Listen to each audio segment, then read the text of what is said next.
Дэлхийн геополитикийн шатрын үүрэг дээр нэгэн бичигдээгүй бөгөөд хизээч хуучирдаггүй хатуу хууль үүдчилдэг. Тэр нь ямар хууль бэ гэвэл аливаа их гүрнүүд гадны халдвархад өртөж, газар нутгаа автснаар бус, харин стратегийн хувьд хэд тэвэж, алслагдсан бүс нутагт эдийн засгийн хувьд цус автснаар өөрийн ноёрхлоо автдаг хэмээх зөв тогтол юм. Ромын эзэнт гүрнээс эхлээд Британий эзэнт гүрэн хүртэл бүгд яг энэ замаар мөхөцгөөсөн. Тэгвэл өнөөдөр яг энэ цаг мөчид бид Америкийн нэгдсэн улсын тогтоосон нэг туйлын ертөнц буюу Pax Americana'д хэрхэн ан цав үүсэж дэлхийн хүчний тэнцвэр эргэлт босолтгүйгээр өөрчлөгдөж буй түүхэн шилжилтийг бүгдээрээ харж байна. Саяхан олон улсын шинжээчдийн ширээн дээр нэгэн цочирдом тоо баримт бүхий тайлан дэлгэгдэв. Тэр тоо бол 37.5 тэрбум доллар гэх тоо байв. Хэрв та энэ тоог зүгээр л Америкийн нэгдсэн улсын батлан хамгаалах яамны ойрох дорнод дах ээлжид нэгэн зардлын тайлан гэж харж байгаа бол геополитикийн өрнөлийг маш өнгөцгөн харж байна гэсэн үг. Энэ бол зүгээр нэг цэргийн төсөв огтосоо биш. Харин энэ бол Вашингтоны ойрох дорнод дах стратегийн цус авталтыг хэмжих албан ёсны тоон индекс юм. Америкийн нэгдсэн улс болон Иран улсын хооронд яг одоо өрнөж буй энэхүү мөргөлдөөн нь 20 дугаар зууны үеийн шиг фронтын шугам дээр цэргүүд нүүр тулж газар нутаг эзлэн түрэмгийвдэг уламжлалт дайн огтосоо биш. Харин энэ бол 21 дугаар зууны цоо шин дайн буюу далд эдийн засаг тэгш хэмгүй стратеги болон гео эдийн засгийн боомлолт дээр суурилсан маш нарийн тооцоололтой сүүдрийн дайн болон хувирч байна. Орчин цагийн дайны мөн чанар өөрчлөгдсөн гэдгийг бид бүгд хүлээн зөвшөөрөх цаг нэгэнт болсон. Өнөөдөр аль нэг улс дайсных нь нийслэлийг эзэлж авах нь тийм ч чухал асуудал биш. Харин дэлхийн худалдааны 30% дамжин өнгөрдөг Бабел Мандеб болон эсвэл Ормузын хоолой зэрэг дэлхийн худалдааны амьсгалын хоолойг хэн хянаж, хэн тасалдуулж чадаж байгаа нь жинхэнэ ноёрхогчийг тодорхойлдог. Энэхүү геополитикийн тулаанд Америкийн нэгдсэн улсын эсрэг зогсож буй Иран улсыг та зүгээр нэг зэвсэгт бүлэглүүдийг ивэн тэтгдэг хит радикал дэглэм гэж харвал барууны ертөнцийн хамгийн том төөрөгдөл болно.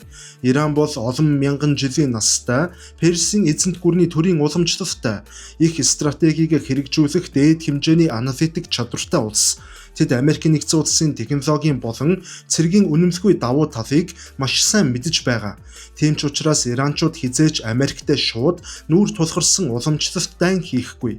За ямар ч тач өнөөдрийн дугаараар Иран болон Америкийн нэгдсэн улсын хооронд өрнөж буй сүүдрийн дайнд ашиглагдаж буй пуужингийн тоо ширхэг амиа алдсан хүмүүсийн стратегийг ярихгүй.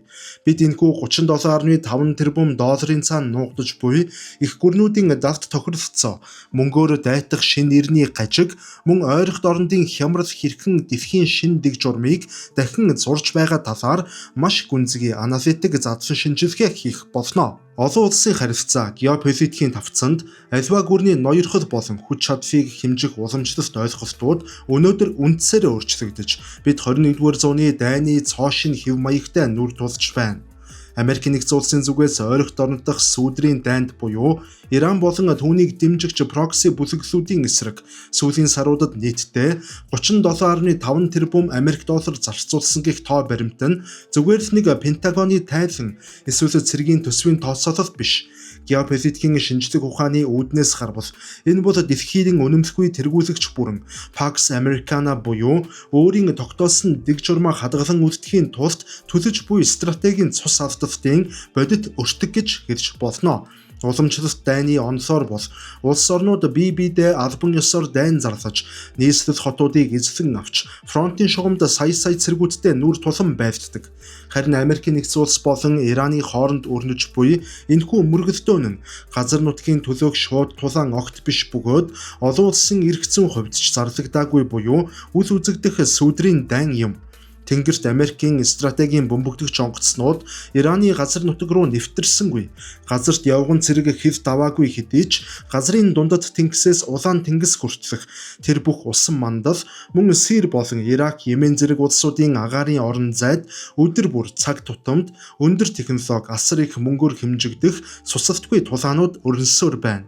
Энэ бол хэн нэгнийг устгахаасаа илүүтэйгээр дэлхийн худалдааны гол судсыг атгах, ойрхон оронд дахь нөлөөллийн бүсээ хамгаалах, нөгөө талаас эдийн засгийн хувьд өрсөлдөгчөнд туйлдуулах зорилготой гео эдийн засгийн маш нарийн тооцоололтой өрсөлдөөн юм.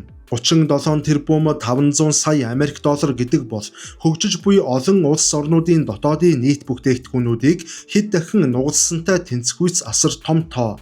Шинжээчдийн хувьд энэ тоо нь Америкийн нэгдсэн улсын цэргийн логистик ямар хүчирхэг болохыг харуулахаас илүүтэйгээр орчин үеийн тэгш хэмгүй дайны гажиг тогтолцоо Америкийн хувьд ямар аюултай түвшинд хүрснийг батлан харуулж байна. Иран улс олон мянган жилийн төрөлт ёсны уламжлалтай геополитикийн өндөр мэдрэмжтэй гүрний хувьд өөрийн тогтмол армаар Америкийн нэгдсэн улсын үнэмлэхгүй хүчирхэг флоттой шууд нүүр тулах тэнэг алхам хизээж хийхгүй.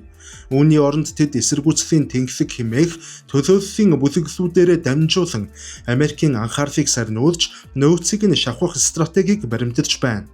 Өөрөөр хэлбэл хэдхэн 10 мянган доллараар бүтээгдсэн Ираны дронуудыг устгахын тулд Америкийн нэгдсэн улс хэдэн сая долларын үнэтэй өндөр технологийн пуужингуудыг харваж байгаа нь тулааны талбарт цэргийн тактикийн хувьд амжилттай хамгаалж буй мэт харагдавч стратегийн хувьд буюу эдийн засгийн үр ашигын хүснэгтэн дээр Ираны талд хавьгүй илүү ашигтайгаар эргэж байна.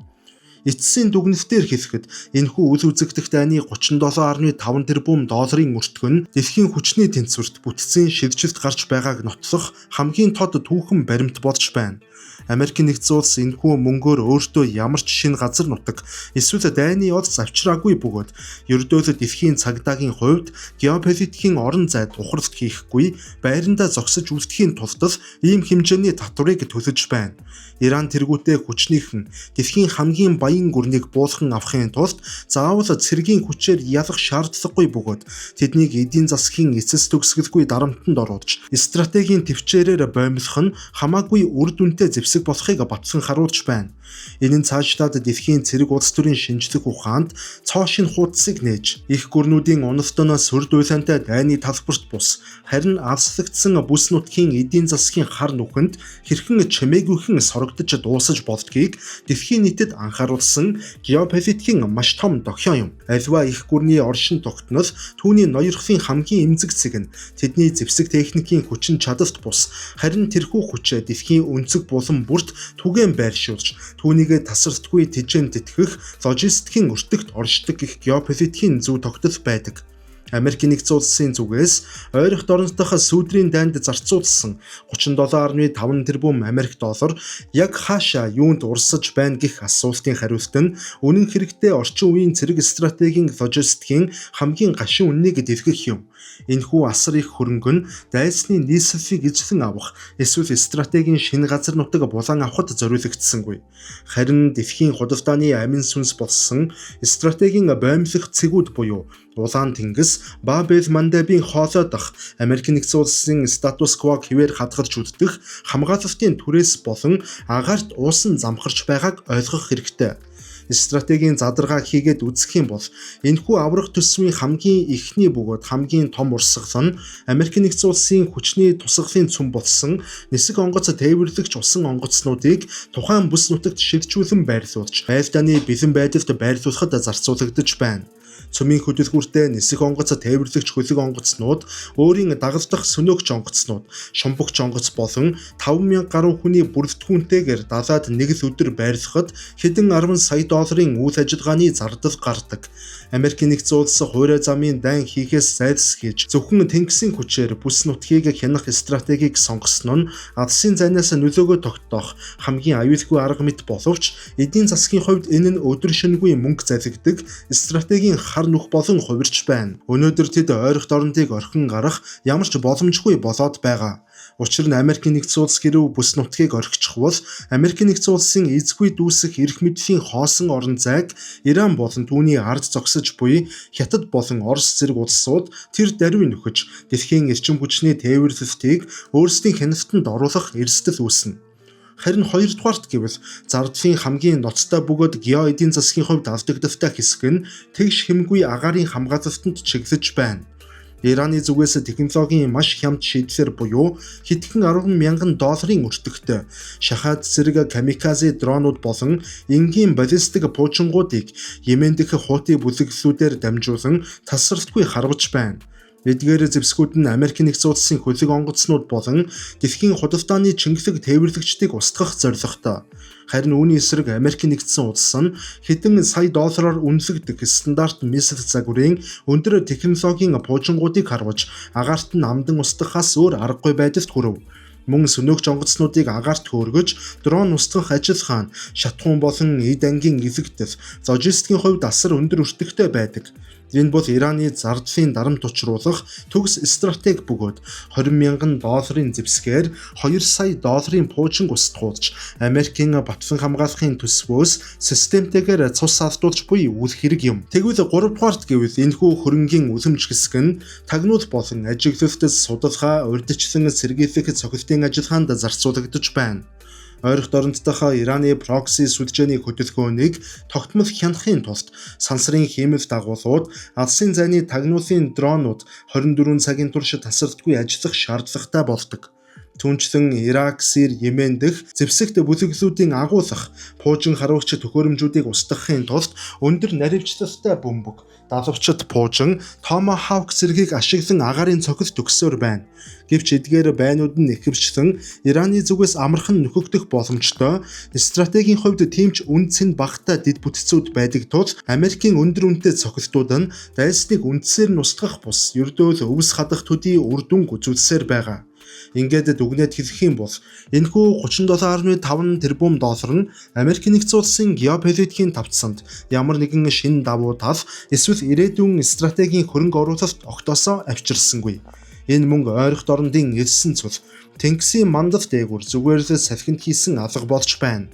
Энэ бол хежемон гүрэн өөрийн ноёрхлын хэл хязгаараа хамгаалж бид энд байна, бид энэч хянаж байна гэдгээ дэлхийн нийтэд батлан харуулахын тулд төлж буй төлөөсөн юм. Мөн нөгөө талаас энэ нь хүчний туушрал суларч өрсөлдөгч гүрнүүд их буугаар бус харин эдийн засгийн алсын зам боомлолтоор супер гүрнийг хэрхэн туйлдуулж болдгийг харуулсан орчин үеийн цэрэг улс төрийн стратегийн хамгийн сонгодог бөгөөд аюултай жишээ болон түүхэнд бичигдэж байна.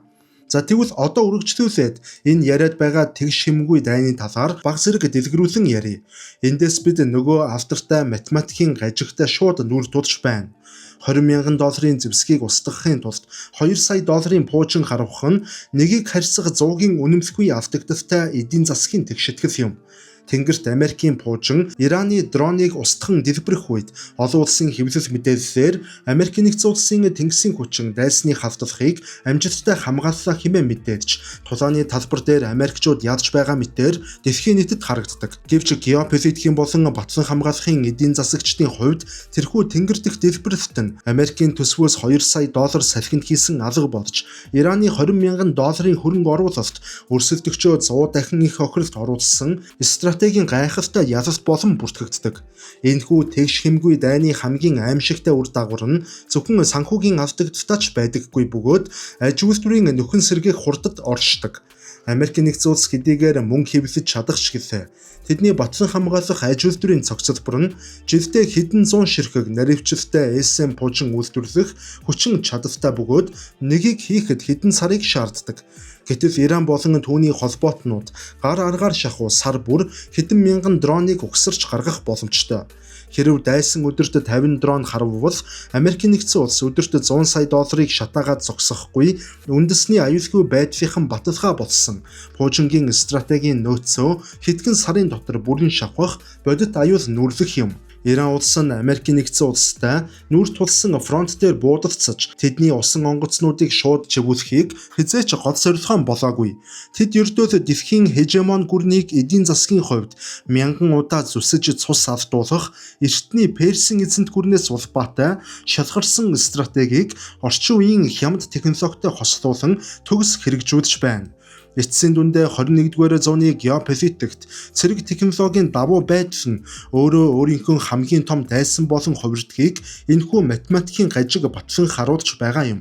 Хэд өндөр хөгжсөн технологи нь уян хатан бус, хэтэрхий үнэтэй, нөхөн сэргээхэд удаан байдаг нь түүний хамгийн том эмзэгцэг болон ховирч байна. Энэхүү тэгш хэмгүй сүүдрийн дайнд жинхэнэ ялагч нь хамгийн хямд зардлаар энэ мөргөлдөөнийг хамгийн урт хугацаанд сумжруулж, өрсөлдөгчөө эдийн засаг болон логистикийн хувьд дотроос нь ядрааж, цөхрөлт оруулж чадах стратегийн төвчээртэй талал дэлхийн эрх мэдлийн хуваарлалтанд ялалт байгуулах болно гэдгийг энэхүү 37.5 тэрбум Америк долларын өртөг дэлхийд дахин сануулж байна. За ингээд өнөөдрийн дугаар та бүхэнд таалагдсан байх гэдэгт найдаж байна. Та бүхэн санал нийлэх хүмүүс ч байгаа байх, санал нийлэхгүй ч хүмүүс байгаа байх. Мэдээч эцсийн дүгнэлтийг бол манай уншигчид, үзэгчид өөрсдөө хийх болно. За ингээд дараагийн дугаараар дахин уулзтлаа. Түр баяртай.